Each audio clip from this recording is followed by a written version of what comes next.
Hello beautiful people, I'm Michaela Curtis, and today we will be talking about how to improve your time management skills. I'm a strong believer that how you prep for graduate school and beyond is going to greatly impact how successful you are. Time management is one of those skills that you certainly need to not just be a good applicant, but to also become successful in life during and after your education. The way we spend our time defines who we are. The reason time management is so important is because for graduate school, they're going to expect you to be a master at not just science and test taking, but also at things like art and other extracurricular activities, as well as being involved with clubs, volunteering, shadowing, blah, blah, blah. You get the point. You're going to have a lot of things on your plate to be a successful applicant, but all of this would be a lot easier if you had the skills to manage your time so that whatever cards you are dealt, you make the most out of it. I do have a couple tips that have certainly helped me throughout my time. Tip number 1 is to write things down. Whether it's a scheduled appointment or something that just needs to be done in general, like going to get certain groceries from the store each week, you need to just write things down. Our brains are so good at processing information, and when you try to remember all of these little details about your day, it's kind of like a computer where it slows down the processing power of your brain. And this will lead straight into tip number 2, which is to keep a calendar or planner. Now, I learned at a young age that keeping a calendar was very crucial. I did this throughout middle school and high school, trying to keep up with all of my schedules from work and school and activities. But once I got to college, I started keeping a planner as well. I still had appointments and things written down in both my calendar and planner, but in my planner I also had day-to-day things that needed to get done, like assignments that were due, tests that were coming up, that I otherwise just wouldn't have room to put on my calendar. This will bring me to tip number 3, which is to set reasonable goals for yourself.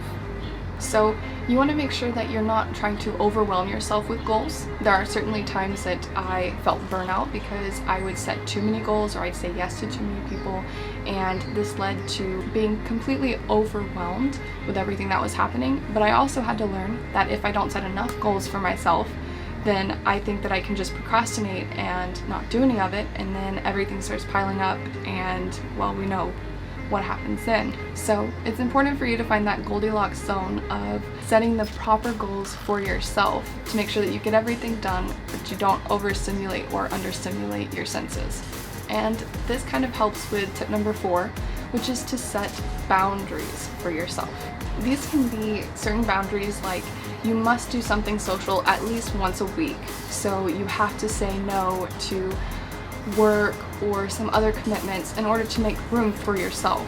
You have to remember that this is still your life, and although you want to be successful with your career and work, you want to be sure that you're still successful and happy in who you are outside of your career.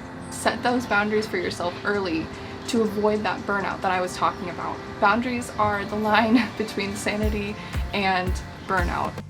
Tip number 5, which is to keep a strong support group. Now, this doesn't mean start attending AA meetings or something. This just means to surround yourself with people who will be there for you no matter what, and they don't expect you to be messaging them or talking to them every day, week, month. Now, up on the screen, I have posted the summary of my tips for becoming your best at managing time.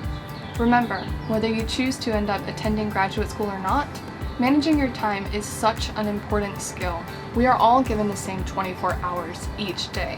While working in a nursing home as a CNA, many of the residents would tell me about things that they had learned in their life, their joys and mistakes, and their experiences. But one piece of advice was consistent from them.